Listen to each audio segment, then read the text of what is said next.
Bismillahirrahmanirrahim. Assalamualaikum warahmatullahi wabarakatuh. Pada pembelajaran fisika kali ini kita masih dalam topik listrik statis dengan pokok bahasan hukum Gauss. Pada kesempatan ini akan membahas penerapan hukum Gauss ini.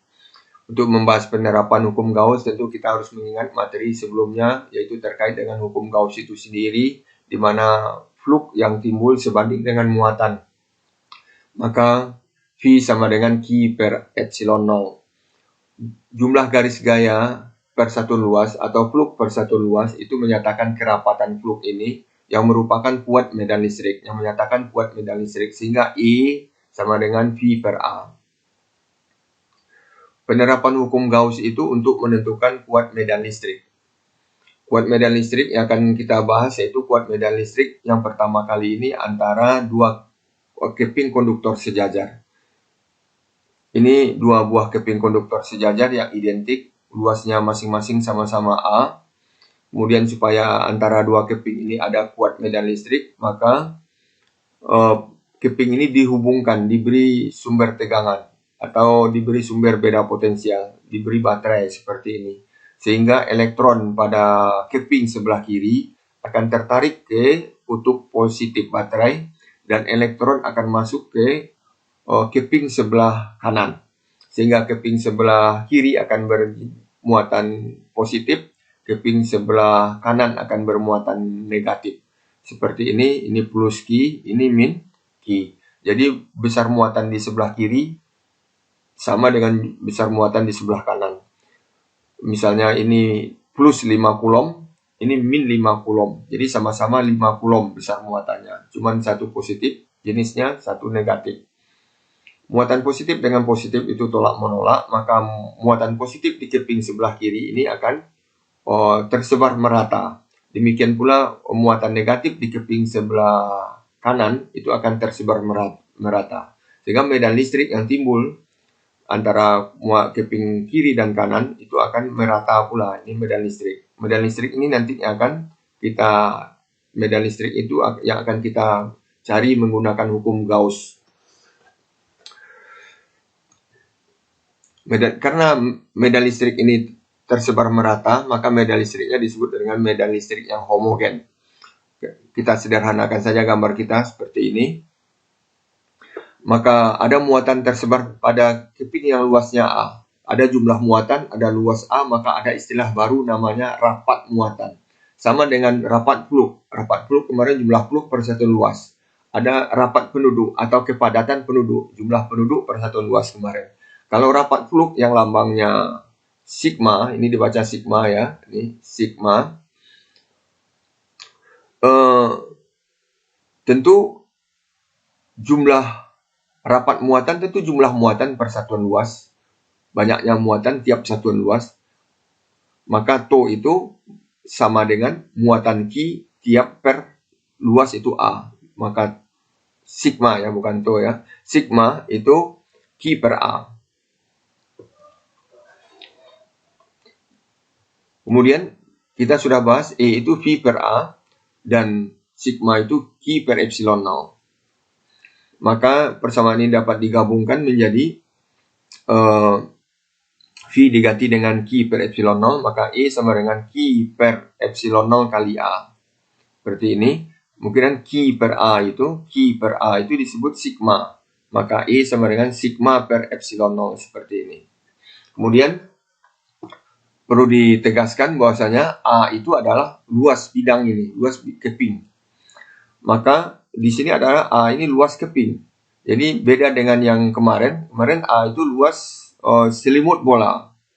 Seperti materi kemarin ini, materi hukum Gauss yang kemarin itu bahwasanya A ini adalah 4VR kuadrat, luas selimut bola. Maka supaya lebih jelas kita bandingkan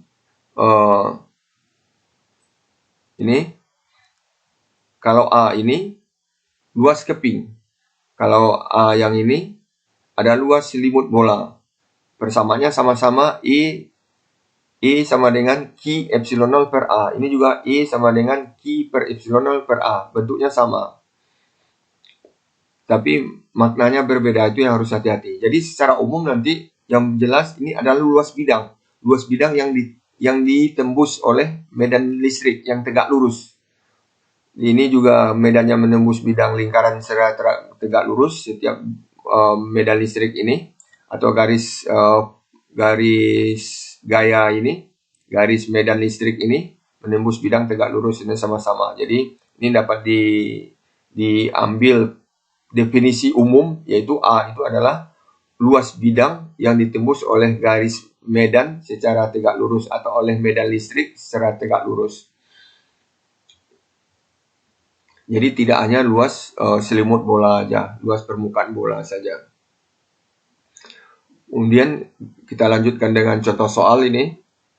Dua buah keping konduktor identik disusun sejajar dengan luas 20 cm diberi muatan sama besar berlawanan jenis. Jadi besar muatannya sama-sama 6 mikrokulom. Jadi 6 mikrokulom, ini juga 6 mikrokulom. Cuma 1 plus 1 min. Di mana E sudah tahu kita.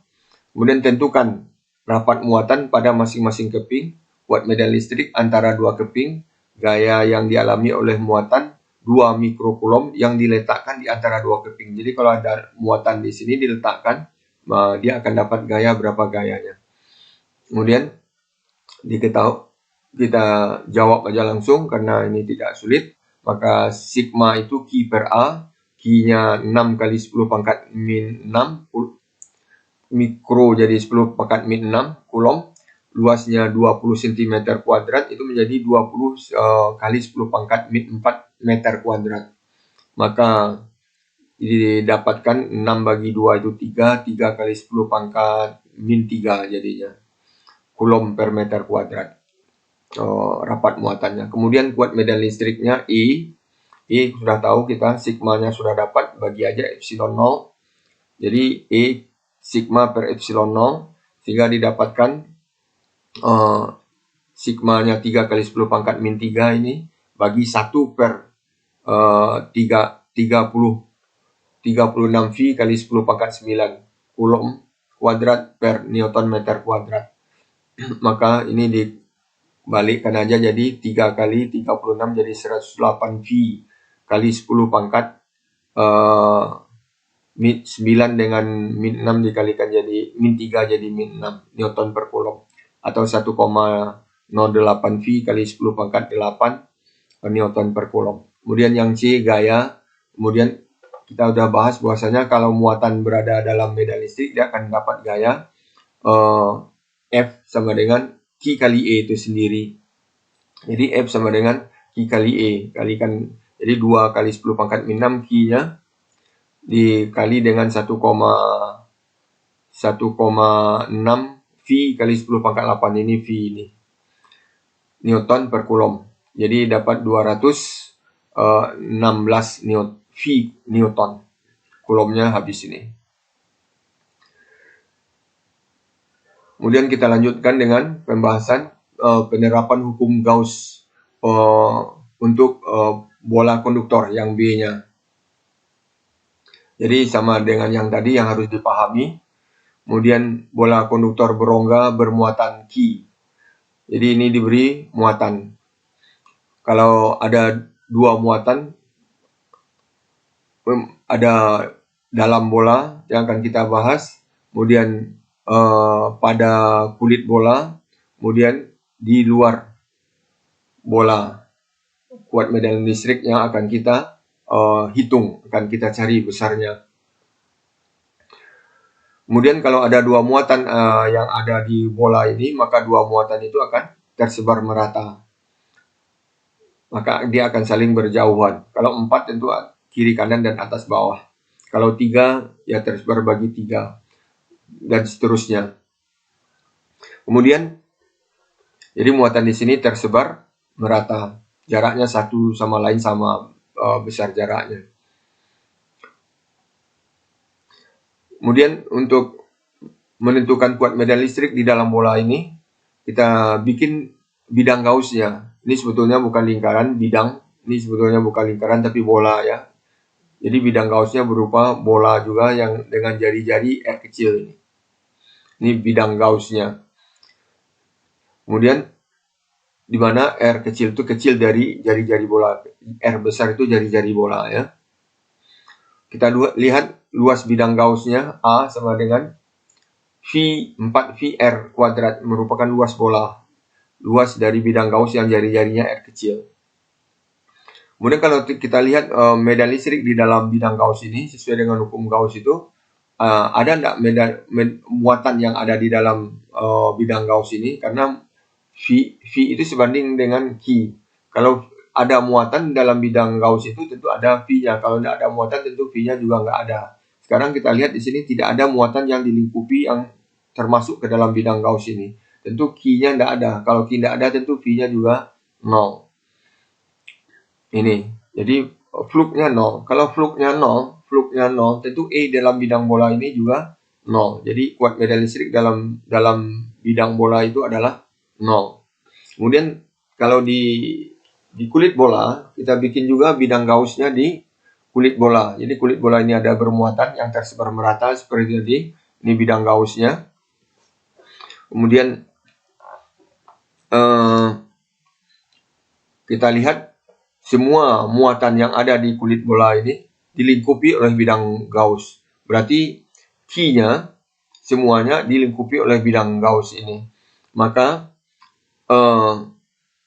luas bidang Gauss-nya tentu akan sama dengan, karena luas bidang Gauss-nya sama dengan jari-jari bola ini, R kecil sama dengan R besar, maka bidang Gauss-nya, luas bidang Gauss-nya akan sama dengan 4VR kuadrat, sama saja dengan jari-jari bola, R kecil sama dengan R besar.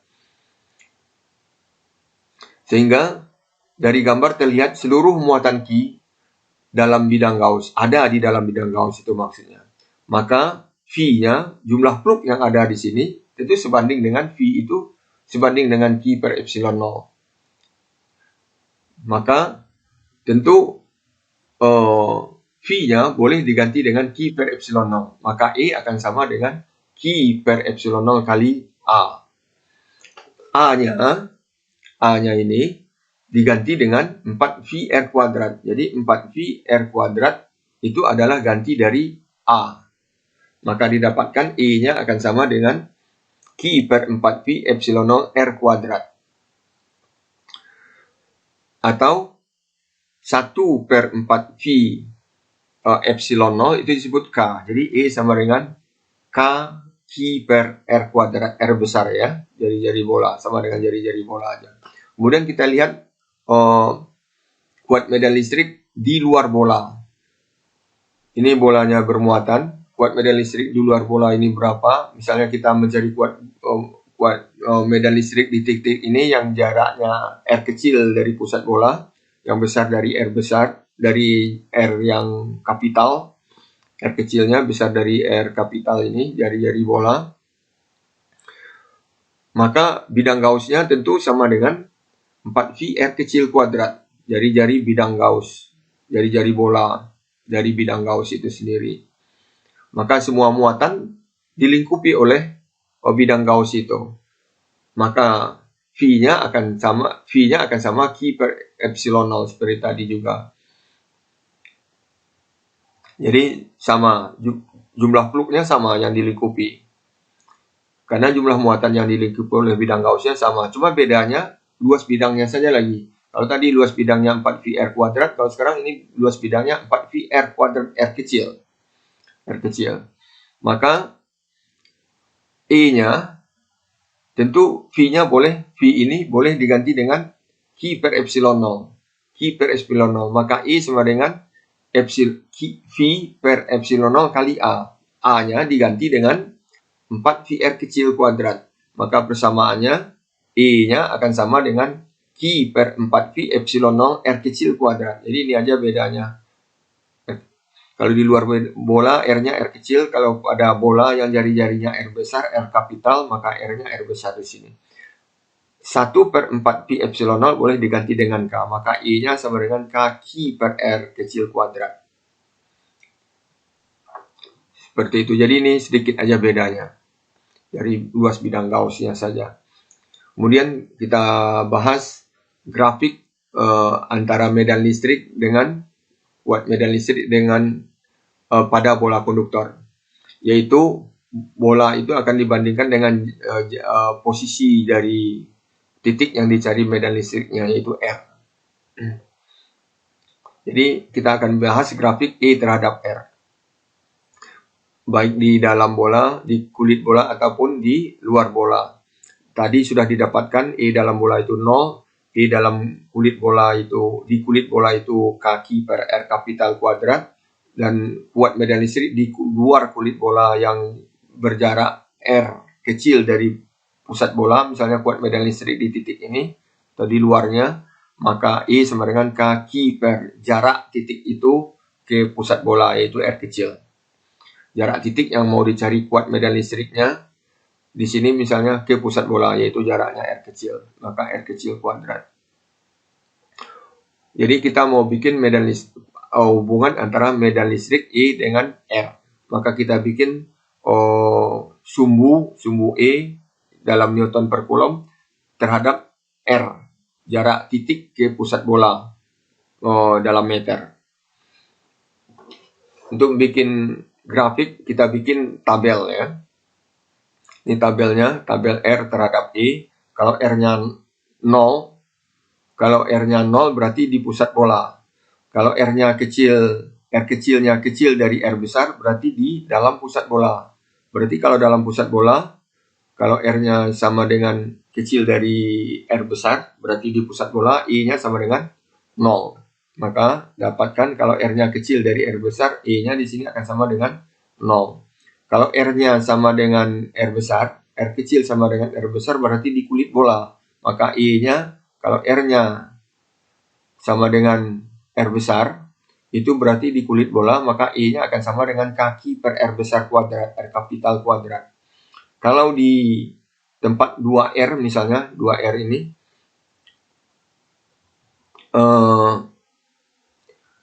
ini 2R, oh ya, kalau R akan dapat E-nya kaki per R kuadrat, maka dapat suatu titik di sini.